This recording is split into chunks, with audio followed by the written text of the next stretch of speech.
أعوذ بالله من الشيطان الرجيم. بسم الله الرحمن الرحيم. الحمد لله الذي أنزل على عبده الكتاب ولم يجعل له عوجا قيما لينذر بأسا شديدا من لدنه ويبشر المؤمنين الذين يعملون الصالحات أن لهم أجرا حسنا ماكثين فيه أبدا وينذر الذين قالوا اتخذ الله ولدا ما لهم به من علم ولا لآبائهم كبرت كلمة تخرج من أفواههم إن يقولون إلا كذبا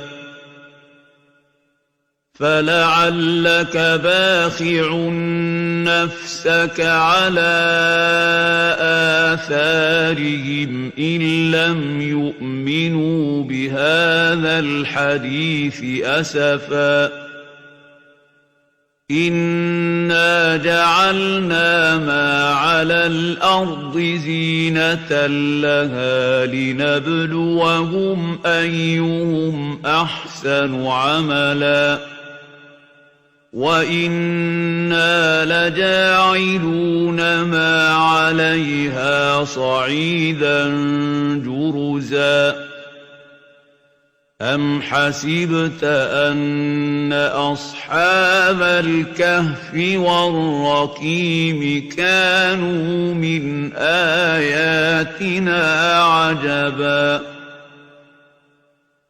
إذ أوى الفتية إلى الكهف فقالوا ربنا آتنا من لدنك رحمة وهيئ لنا من أمرنا رشدا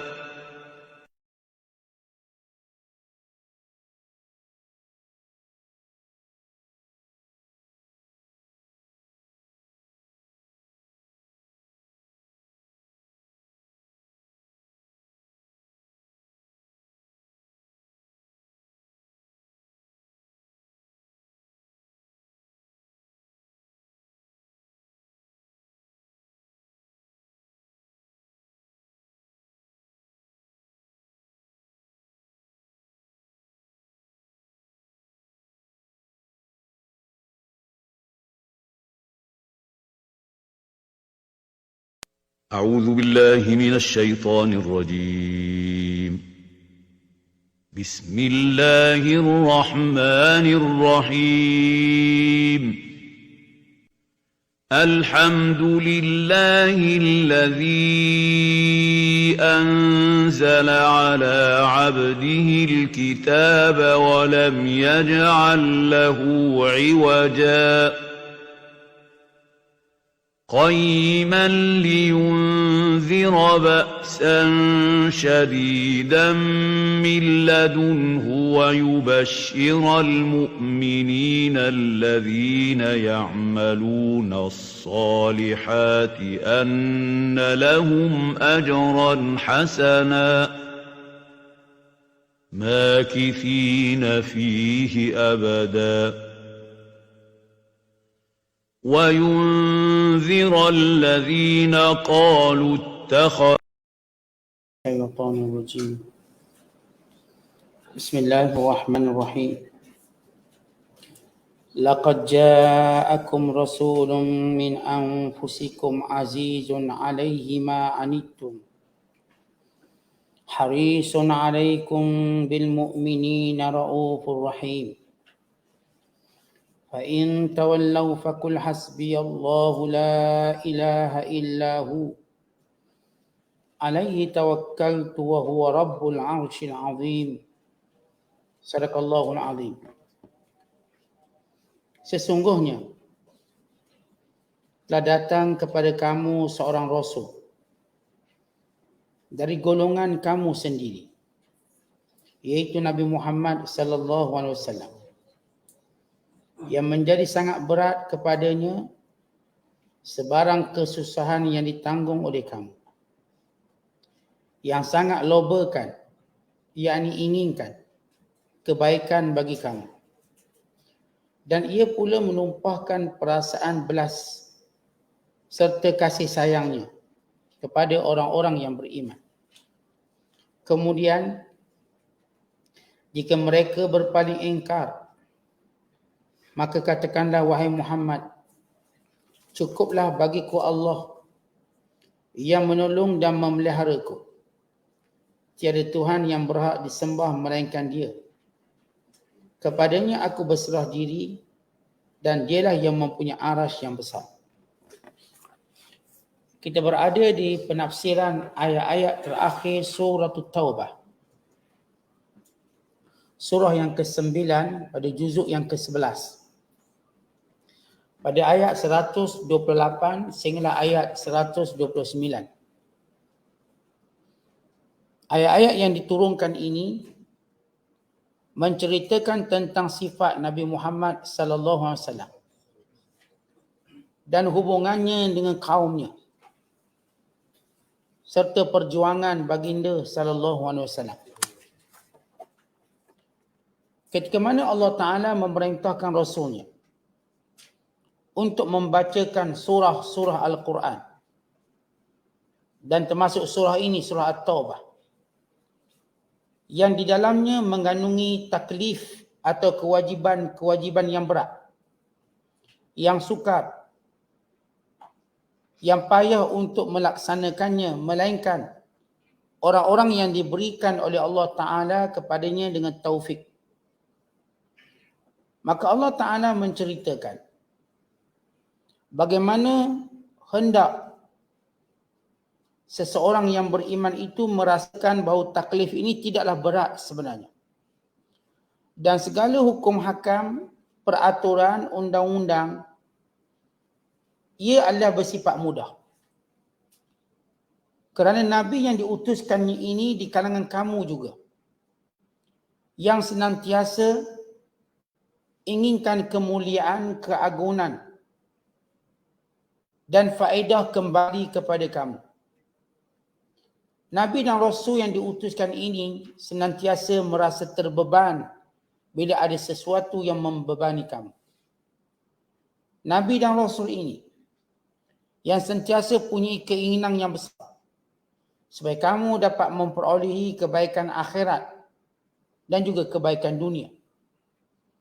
Perumpamaan Nabi sallallahu alaihi wasallam bagaikan seorang doktor yang mahir, yang walau terpaksa memberikan kepada pesakitnya dengan rawatan yang berat, tetapi bertujuan untuk memberikan kebaikan kepadanya.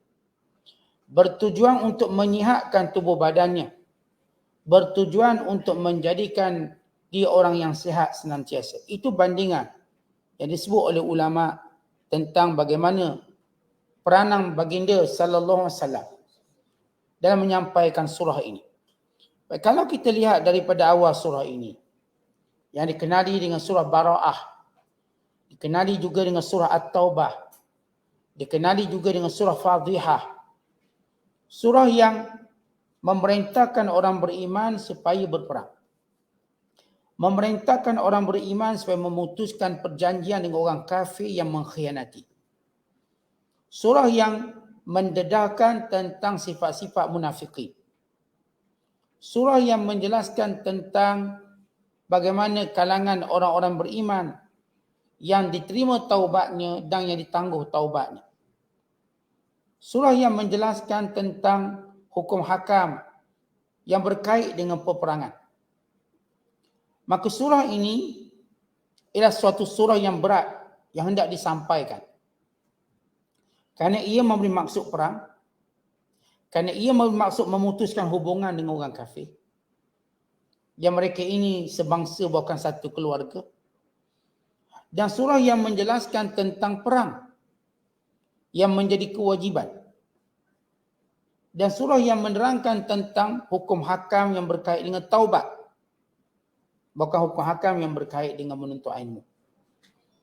Maka Allah Ta'ala menyebut dan menutup surah ini dengan menceritakan di sebalik bebanan syariat itu, di sebalik takalif syariat yang berat dan yang membebankan itu, ia dibawa oleh seorang Rasul yang amat penyayang. Yang amat inginkan kebaikan kepada kamu. Umpama kalau kita faham macam ni. Seorang jurulatih atau seorang guru yang memberikan latihan yang keras supaya anak muridnya cemerlang. Melihat pada natijah akhir. Dalam keadaan guru ini sentiasa mendoakan kebaikan kepada muridnya. Begitulah sifat baginda sallallahu alaihi wasallam. Kerana itu Allah menutup surah ini dengan menyebut sifat Rasulullah. Supaya mereka mengetahui Nabi yang menyampaikan perintah Allah ini seorang Nabi yang mengambil berat tentang mereka. Seorang Nabi yang penyayang kepada mereka. Seorang Nabi yang inginkan kebaikan itu kembali kepada mereka. Seorang Nabi yang merupakan sebahagian daripada mereka. Setengah ulama menganggap surah ini merupakan surah yang terakhir yang diturunkan. Maka ayat yang dibacakan ini laqad ja'akum sebagaimana yang diriwayatkan daripada Ubay bin Ka'ab, ialah akhir ayat yang diturunkan dalam Al-Quran. Ini sebahagian pandangan ulama. Sebahagian menyatakan bahawa ayat yang terakhir itu ialah ayat yastaftunaka qulillahu yuftikum fil kalalah dan suratul Nisa. Ada yang menyatakan bahawa daripada Ibnu Abbas surah ataupun ayat terakhir ialah suratul Baqarah wattaqu yawman turja'una fihi ila Allah. Di antara turun ayat ini sehinggalah kewafatan Nabi sallallahu alaihi wasallam ialah 80 hari. Artinya surah ini atau ayat-ayat ini antara ayat-ayat yang terakhir turun. Dan kita tahu perang Tabuk ialah perang terakhir Rasulullah sallallahu alaihi wasallam. Dan Nabi tidak lagi keluar berperang selepas itu. Maka ayat ini antara ayat yang terakhir. Antara ayat terakhir yang diturunkan kepada Nabi sallallahu alaihi wasallam bukan kepada umat Islam. Baik, Allah Ta'ala menyebut dalam surah yang kita bacakan dan ayat yang kita bacakan ini, itu ayat 28 hingga 29, bahawa antara nikmat Allah, Allah menghantar Rasul yang mempunyai 5 sifat. 5 sifat yang menandakan kemuliaan Rasul ini, bukan yang menandakan kebaikan yang kamu perolehi. Rasul ini. Yang pertama Allah Ta'ala menyebut antara sifat Rasul ini ialah min anfusikum. Rasul ini di kalangan kamu. Di kalangan orang Arab. Maka kenapa Allah Ta'ala menyebut tentang laqad ja'akum rasulun min anfusikum. Rasul yang datang daripada kalangan kamu. Tak ada sebab kamu nak tolak. Dia bercakap bahasa kamu. Tak ada sebab kamu kata tak faham. Dan dia menjelaskan dengan sejelas-jelasnya. Bahkan ini merupakan satu nikmat kepada kamu. Sepatutnya kamu orang Arab yang dimuliakan oleh Allah. Dengan Rasul di kalangan kamu. Kamu berlomba-lomba untuk beriman. Bukankah kebiasaan kamu dalam kabilah Arab? Bila lahir orang-orang yang mulia, bila lahir orang-orang yang baik, maka kamu akan menisbahkan diri kamu kepada mereka. Maka ini Nabi Muhammad sallallahu alaihi wasallam daripada suku yang teragung, suku Quraisy, daripada keluarga kepimpinan, dengan sifat-sifat yang mulia, dengan akhlak-akhlak yang terpuji, yang bercakap dengan bahasa kamu, sepatutnya kamu merasa bertuah. Maka Allah menyebut nikmat pertama, Rasul ini di kalangan kamu. Yang ini di kalangan, pertama perkataan anfusikum, kata ulama, di kalangan manusia. Sehingga dia memahami kehendak manusia. Kan itu ada syariat kahwin, ada syariat cerai, ada syariat harta pusaka. Bayangkan kalau Rasul ini di kalangan malaikat, maka itu tak akan disentuh. Maka kamu akan berada dalam kehairanan dalam mencari panduan dan juga ikutan. Maka Rasul ini di kalangan kamu, yang apapun gerak-geri kamu sebagai manusia, apapun tindak tanduk kamu sebagai manusia, mereka Nabi sallallahu alaihi wasallam menjadi contoh kamu yang baik. Dan yang kedua, perkataan anfusikum itu di kalangan orang Arab itu. Yang kita dah maksudkan supaya orang Arab membantu Nabi sallallahu alaihi wasallam. Dan hikmah Allah Ta'ala memilih Nabi akhir zaman bukan di kalangan Bani Israel, bukan di kalangan bangsa Arab. Kerana kemuliaan bahasa Arab itu sendiri. Kemuliaan bahasa Arab sehingga terus menjadi pertuturan manusia. Bahkan kita lihat satu-satu kitab suci yang tidak diterjemahkan ataupun yang dikekalkan bahasanya sampai hari ini, bahkan penuturnya yang berkembang itu bahasa Arab. Bible tidak diturunkan dalam bahasa Inggeris, tapi ia berkembang dengan bahasa Inggeris. Dan demikian juga kitab-kitab agama yang lain. Tidak ada juru bicaranya, bahasa Sanskrit. Maka yang bercakapnya tidak memahami. Hatta dalam golongan Ibrani, bahasa Yahudi, mereka tidak ada orang yang memahami maknanya melainkan pada padrinya sahaja. Ataupun disebut para rabai sahaja. Hakam, yakni pendeta Yahudi. Manakala Al-Quran diturunkan dalam bahasa Arab. Kita dapati orang Filipina, orang Indonesia, orang Amerika, orang Afrika, lalu mereka membaca bahasa yang sama, itu Al-Quran kan. Kalau mereka baca Fatihah sama. Filipina baca Fatihah macam ni bunyi dia. Afrika baca Fatihah macam ni bunyinya. Malaysia baca Fatihah macam ni bunyinya. Bagaimana ia disatukan dengan bacaan? Yang tidak mungkin dilakukan oleh bahasa yang lain. Dan jumlah penutur. Maka ini diakui oleh dunia. Bahawa di antara bahasa penutur yang meningkat naik sepanjang tahun ialah bahasa Arab. Di samping bahasa Arab merupakan bahasa yang mempunyai khazanah bahasa yang banyak. Pembendaharaan yang banyak. Sehingga semua bangsa-bangsa lain menggunakan bahasa Arab. Bahkan terpengaruh dengan bahasa Arab. Dek luasnya penggunaan bahasa Arab. Terluas. Agak suka orang Arab ni nak ambil bahasa Inggeris. Melainkan dia ada bahasa Arabnya sendiri. Mungkin ada beberapa perkataan. Tetapi secara umumnya dia akan ditakrifkan atau diarabkan. Dia kerana pembendaharaan yang luas. Kalau kita orang Melayu sebut handphone, jadi handphone lah. Kita payah nak pakai telefon bimbit, kita guna handphone juga senang. Orang Arab dia ada kalimah dia. Sebut je handphone, dia akan panggil jawal. Dia akan panggil khalaya. Dia akan panggil hatif. Dengan bahasa yang menunjukkan keaslian dia. Hatta buah durian pun diarabkan. Abu Syaukah. Diarabkan. Dia takkan bunyi durian. Tak ada. Hatta rambutan disebut Abu Sya'ab. Dia takkan sebut rambutan. Bagaimana mereka ini mempunyai khazanah bahasa Arab. Sehingga mereka boleh mengarabkannya. Sehingga networking pun mereka bagi namakan syabakah. Itu jadi syabakah. Syabakatul Ankabut. Seumpama jaringan laba-laba. Mereka namakan sebagai syabakah. Begitu bahasa Arab yang subur. Di samping ia adalah bahasa ahli syurga. Maka inilah kesatuan. Tuan-tuan, satu-satu bahasa yang boleh menyatukan dengan keadaan merendah diri. Kerana bahasa Arab didatang dengan menjadikan penuturnya merendah diri. Ilahi bahasa ibadat, kita rendah diri. Waktu kita baca Quran, takkan kita nak sombong. Kita merendah diri. Cerita tentang neraka. Cerita tentang Qarun, cerita tentang Fir'aun. Ia tidak macam bahasa lain, mereka menuturkannya mungkin datang kesombongan, datang sekian-sekian. Sebab mereka tak ada benda yang boleh menundukkan bahasa tadi. Mereka watak agama yang menjadikan kalau mereka berbahasa, mereka merendah diri. Tapi bukan bahasa itu sendiri. Tetapi bahasa Arab ialah bahasa yang akan menjadikan orang itu rendah diri. Padanya tercatat hadis Rasulullah dan juga Quran. Maka bila dibaca, dia akan merendah diri. Bahkan ini adalah bahasa yang menjadikan penuturnya mendapat pahala. Bila kita cakap bahasa Arab, lalu kita membaca ayat-ayat Al-Quran, maka secara automatik kita mendapat pahala dengan bacaan tersebut. Berbanding dengan bahasa yang lain. Baik, kalau kita nak tunjuk kelebihan bahasa Arab terlalu banyak. Cukup kita berkata, setiap orang bila belajar bahasa Arab, mereka berasa untuk menjadi dekat dengan Allah. Kita tak akan belajar bahasa Inggeris untuk dekat dengan Allah. Kenapa belajar bahasa Inggeris? Supaya saya dekat dengan Allah, Ustaz. Tak mungkin orang cakap macam tu. Mereka dikatakan keperluan perniagaan. Dia belajar bahasa Rusia, dia belajar bahasa China, dia belajar bahasa India atau sebagainya. Ada tak orang kata dia belajar bahasa ni sebab dia nak dekatkan diri pada Allah? Tidak akan. Tapi bila orang sebut bahasa Arab, dia kata supaya saya faham Quran. Supaya saya faham hadis Nabi. Supaya saya dapat menjadi lebih dekat dengan Allah. Kerana bahasa ini bahasa agama.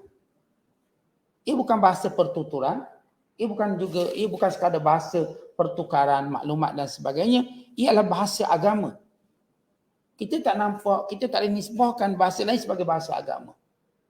Sebagaimana kalau orang pergi ke Mekah dan Madinah, maka otomatik orang kata nak buat ibadat.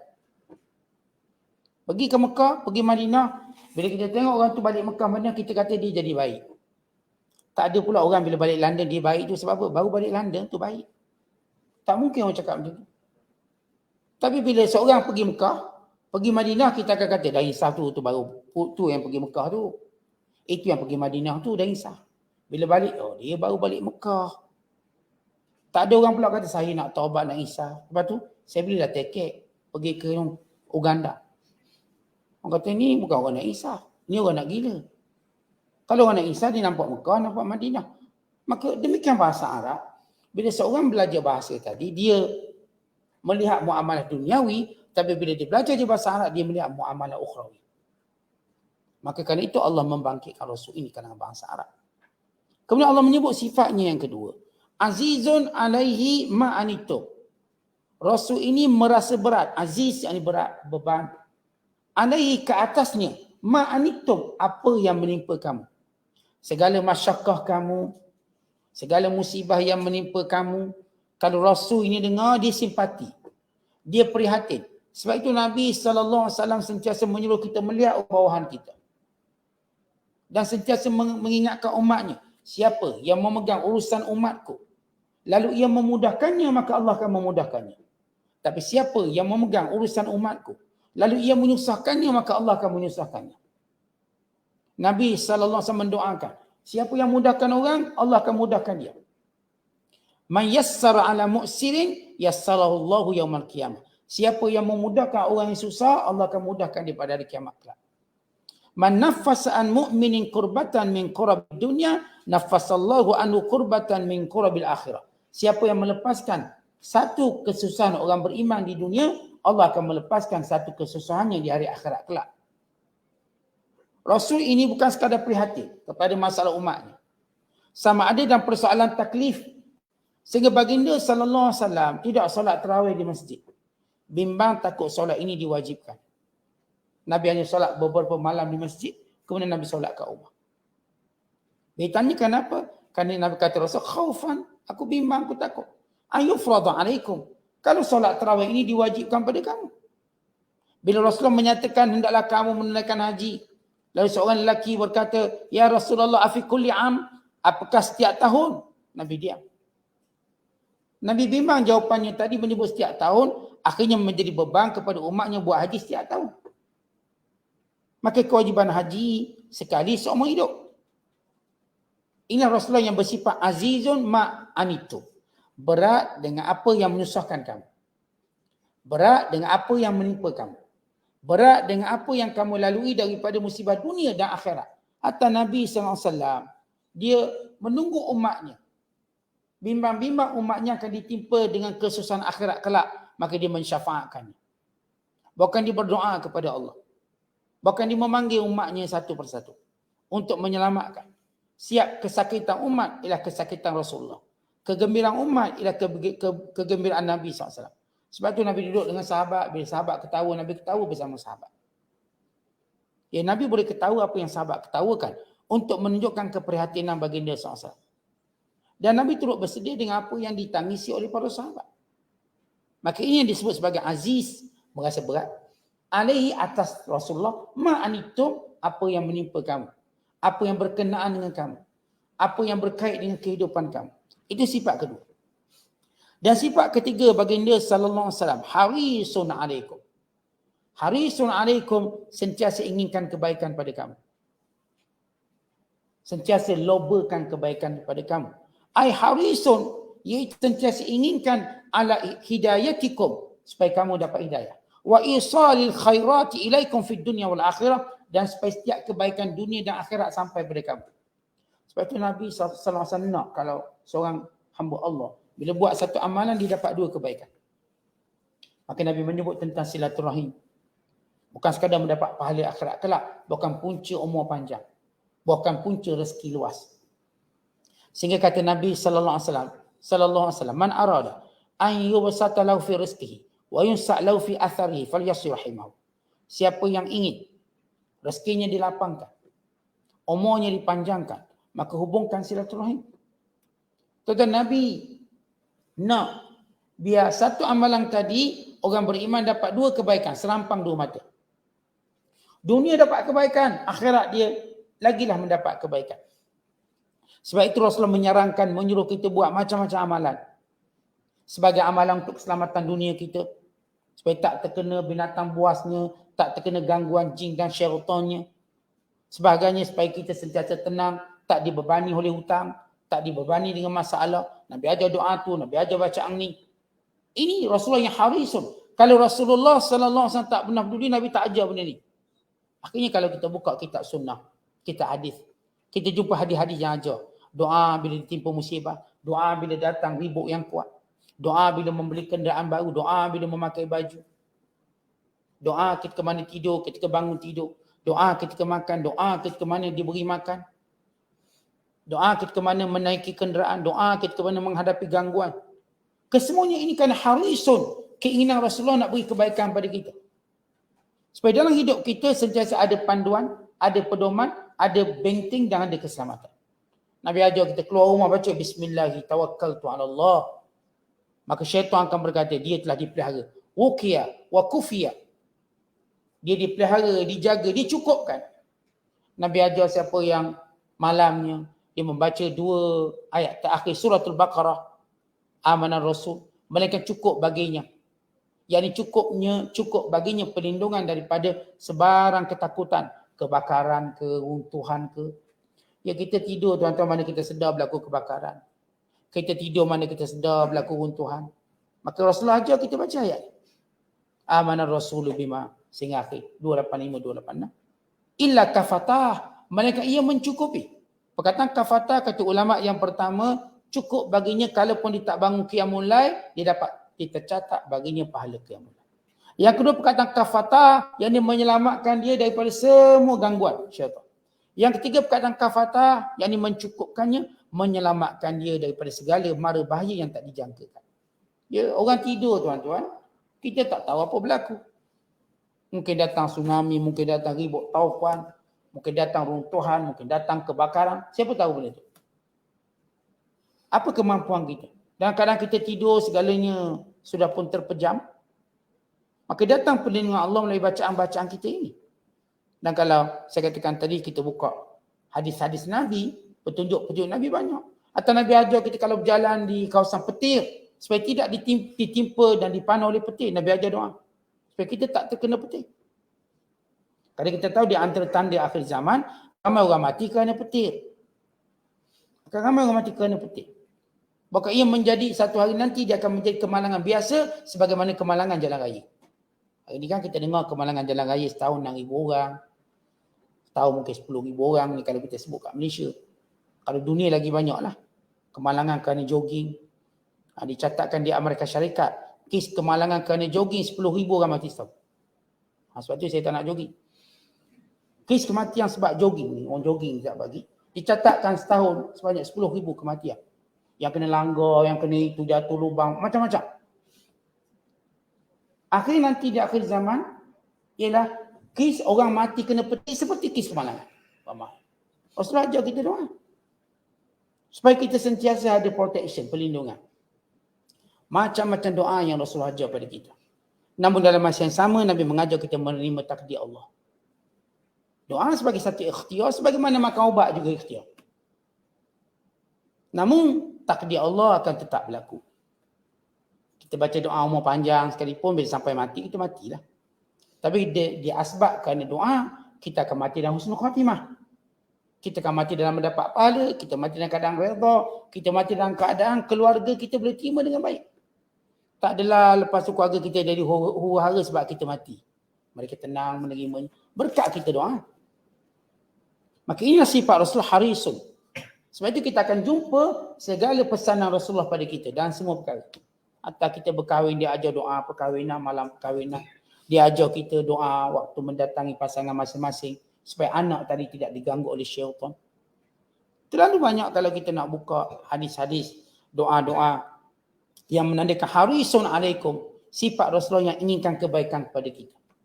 Supaya kita sentiasa berada di kebaikan. Yang keempat dan kelima sifat Rasulullah, Raufun Rahim. Rauf artinya Rasulullah itu pemaaf. Nabi SAW bukan sekadar pemaaf.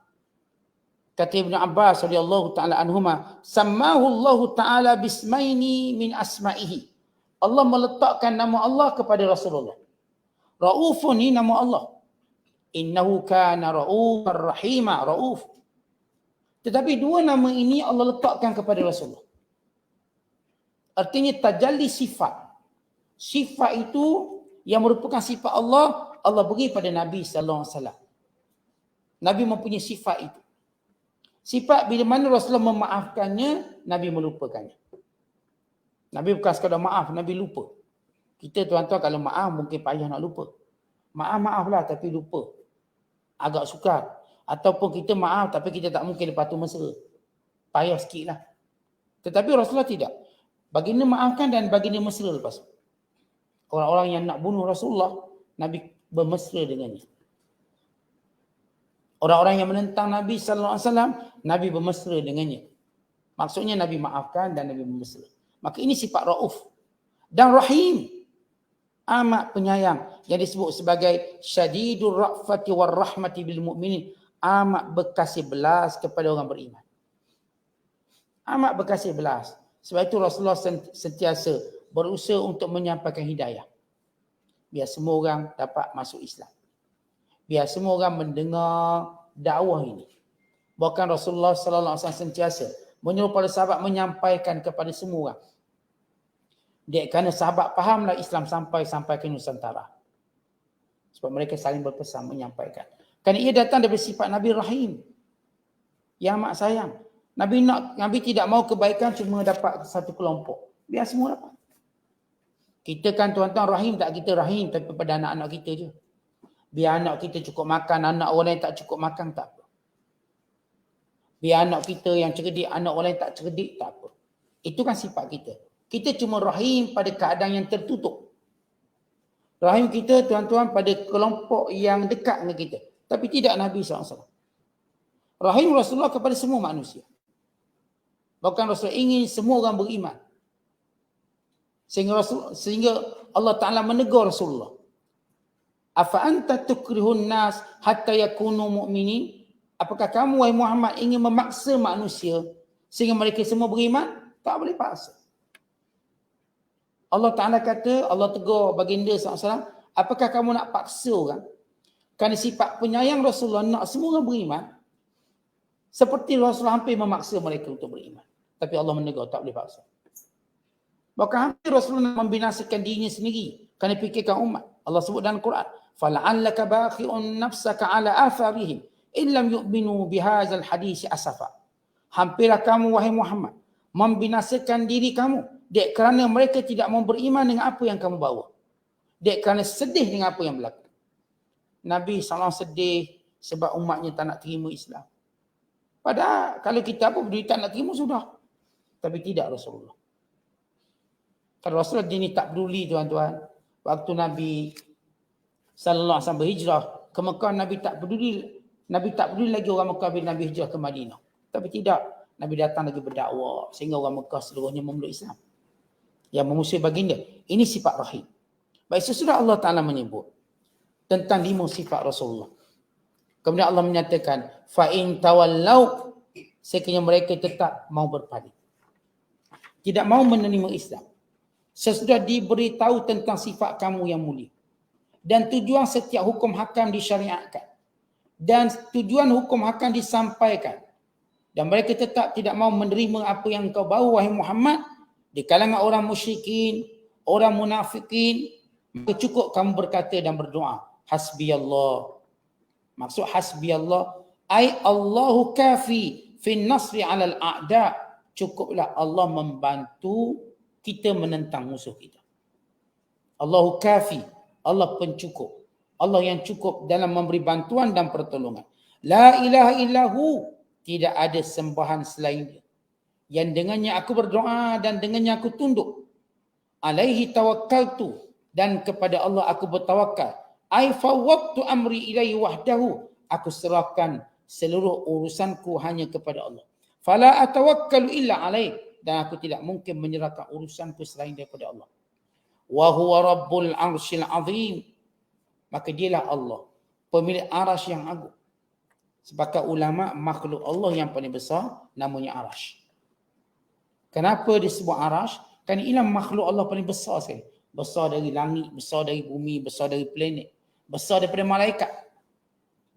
Malaikat yang dah besar. Malaikat Jibril yang besar, yang punya 600 sayap. Setiap sekali satu sayap dibuka menutup langit dan bumi. Arasy Allah lagi besar pada itu. Kerana itu Allah Ta'ala menyebut di sini perkataan arasy, kerana ia makhluk Allah yang paling besar. Berhubung dengan kelebihan menyebut hasbi Allah, diriwayatkan oleh Abu Daud daripada Abu Darda radhiyallahu ta'ala anhu. Man qala iza asbaha wa iza amsa. Siapa yang berkata ketika waktu pagi dan ketika waktu petang, hasbi Allah, la ilaha illahu, la ilaha illa huwa, alaihi tawakkaltu, wa huwa rabbul arsyil azim, sebanyak 7 kali, kafahu Allahumma ahammahu, Allah akan mencukupkannya apa yang menjadi urusannya pada hari itu. Apa yang menjadi perkara yang penting baginya pada hari itu, melainkan Allah Ta'ala akan cukupkannya. Yang ini Allah akan sempurnakan. Apa yang menyebabkan kita pening, apa yang menyebabkan kita sukar, apa yang menyebabkan kita sibuk, maka Allah akan sempurnakan. Tapi syarat sebut sebanyak 7 kali. Kata Rasul, sadiqan kana biha au kadhiban. Walaupun disebut tu dia pun tak faham makna ke atau dipaham makna, itu bukan satu sebab. Kalau disebut je 7 kali, Allah akan jamin akan menjaga urusan. Jadi kalau setiap pagi kita sebut hasbi Allah wa ni'mal wakil atau hasbi Allah la ilaha illahu alaihi tawakkaltu wa huwa rabbul arsyil azim, diulang 7 kali. Pagi, petang, ulang. Melainkan segala urusan kita Allah cukupkan. Allah selesaikan. Allah mudahkan. Allah ringankan. Segala keduka citaan kita diangkat. Maka jadikan ia amalan kita. Dan jadikan ia amalan untuk anak-anak kita. Kadang-kadang tuan-tuan anak-anak kita tahu-tahu sedih. Apa benda sedih kita pun tak tahu. Duduk asrama sedih, moyok je. Pergi sekolah sedih. Kita pun patut membekalkan kepada mereka bukan sekadar makanan, minuman, duit. Juga perkara kejiwaan. Perkara kejiwaan, tuan-tuan kita nak psycho anak kita lebih-lebih. Dia ni budak-budak tak faham sangat. Ajar dia doa. Para sahabat, mereka mengajar anak-anak kecil mereka dengan doa-doa pelindung. Dan kalau anak-anak ini belum mampu bertutur, lalu mereka menulis pada kertas, lalu mereka menggantungkan pada leher mereka. Mengikat pada tubuh mereka sebagai satu tangkal. Sepakat ulama, tangkai yang dilarang, tangkai yang mengandungi unsur syirik. Tapi tangkai yang mengandungi nama-nama Allah, mengandungi doa-doa tidak salah. Di mana Abdullah bin Amri bin Al-As radhiyallahu ta'ala anhuma, dia akan ajar anak kecil dia baca apa-apa bentuk doa-doa perlindungan. Tapi kalau anak tu kecil lagi, kadang-kadang anak umur 2 tahun, 3 tahun, tak pandai lagi, maka ditulis dan digantung. Letak pada leher, letak pada pakaian. Untuk apa? Untuk jadikan sebagai pelindung. Jadi kita mak ayah tak cukup bagi makan, bagi bekal, bagi duit. Atau ajar dia SOP. Ni SOP, ni SOP. Kita juga kena berikan dia bekal rohani dia. Ajar dia doa-doa yang pendek, yang mudah dihafal. Ini doa, kalau abang baca, kalau Kak Long baca, kalau Angah baca, kalau Su baca, insya-Allah Allah pelihara kat sekolah. Tangga pun tak ada tu. Dia ajar, Allah akan jaga. Tapi kena baca ni. Ajar baca. Qul wallahnya, qul a'udzu birabbil falaq, qul a'udzu birabbin nas. Bismillahilladzi la yadurru ma'asmihi. Dan ajar doa ini, hasbiyallah, la ilaha illahu, alaihi tawakkaltu, wa huwa rabbul arsyil azim. Ajar. Contoh kalau kita suruh dia, kita tahu dia tak buat, kita ajak dia baca sama-sama.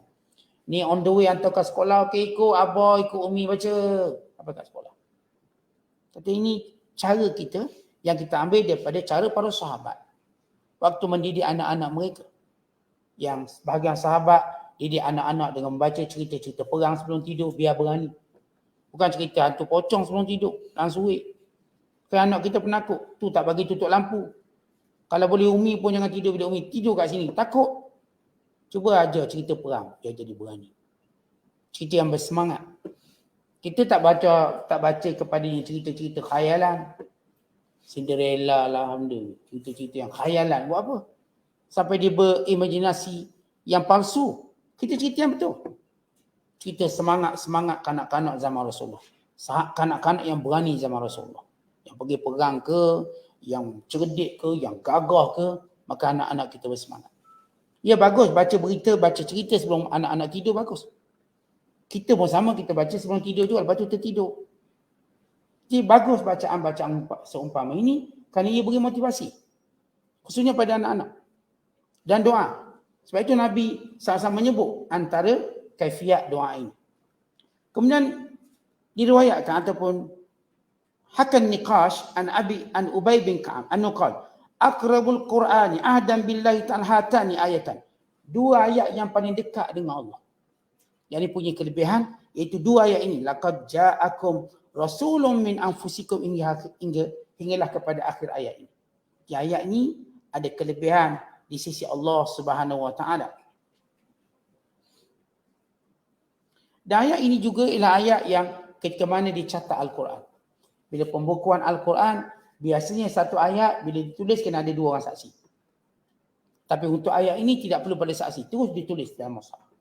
Untuk menunjukkan masyhurnya ayat ini. Sehingga semua menjadi saksi akan penurunannya. Tentang sifat baginda sallallahu alaihi wasallam. Dan itu bila kita faham. Surah Al-Bara'ah surah yang keras. Surah perang. Surah Bara'ah di dalamnya ada takalif yang berat. Namun kena ingat yang bawa taklif ini seorang rasul yang lembut. Seorang rasul yang penyayang. Seorang rasul yang pengampun. Seorang rasul yang mengambil berat. Untuk menunjukkan bahawa syariat Islam kalau dibawa oleh orang yang bersifat macam ni, maka dia tetap bersifat mudah. Kata gini, benda susah. Susah, tapi yang handle benda susah ni orang yang penyayang. Maka yang susah ni kita akan nampak senang sebab dia akan tolong kita. Dia akan bantu kita, dia akan tunjuk jalannya macam mana. Benda yang senang, tapi dibawa oleh orang perangai susah, akhirnya jadi susah. Sebab apa? Dia tak akan membantu. Kalau kita sebut macam ni contoh lain. Orang cerdik, kata orang cerdik, pandai. Dibawa satu soalan yang susah, maka dia jadi senang kerana orang cerdik akan bantu. Tapi orang bodoh, dia bawa soalan yang senang. Asal senang pun jadi susah. Sebab dia tu bodoh, tak kerti nak terang. Akhirnya berbelit dia nak terang suatu benda. Begitulah perumpamaan. Memang syariat ini, takalif ini berat. Ia perang. Perang ni benda berat. Sehingga Allah sebut dalam ayat yang lain. Asa antakrahu syai'a wa huwa khairul lakum. Barangkali sesuatu yang kamu tak suka baik untuk kamu. Maka Nabi bawa syariat perang. Bukan wajib perang. Semua kena keluar perang. Ia berat. Tinggalkan isteri, tinggalkan anak-anak.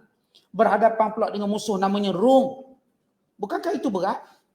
Lawan dengan musuh yang paling terkuat, yang tak terkalah. Yang punya bala tentera yang hebat. Reputasi yang, pengalaman yang banyak. Yang sudah menguasai dunia. Berat. Tetapi Rasul ini turut sama berperang. Nabi tak suruh sahabat, kamu pergi perang, aku tunggu, tengoklah menang kalah. Tidak, Nabi bersama. Ini yang kita sebut yang berat sama dipikul, yang ringan sama dijinjing. Nabi sendiri pergi, akhirnya benda berat itu jadi ringan. Kerana sahabat melihat Rasulullah, kesungguhan Rasulullah SAW. Maka ini sifat Rasulullah yang membawa Islam. Yang penuh dengan kesempurnaan. Yang penuh dengan kebaikan. Supaya kita tahu semua syariat yang Allah sampaikan kepada baginda sallallahu alaihi wasallam untuk disampaikan kepada kita syariat yang memberi manfaat kepada kita dunia dan akhirat, kan dibawa oleh orang yang benar-benar inginkan kebaikan kepada kita. Wallahu a'lam bissawab. Assalamualaikum warahmatullahi wabarakatuh.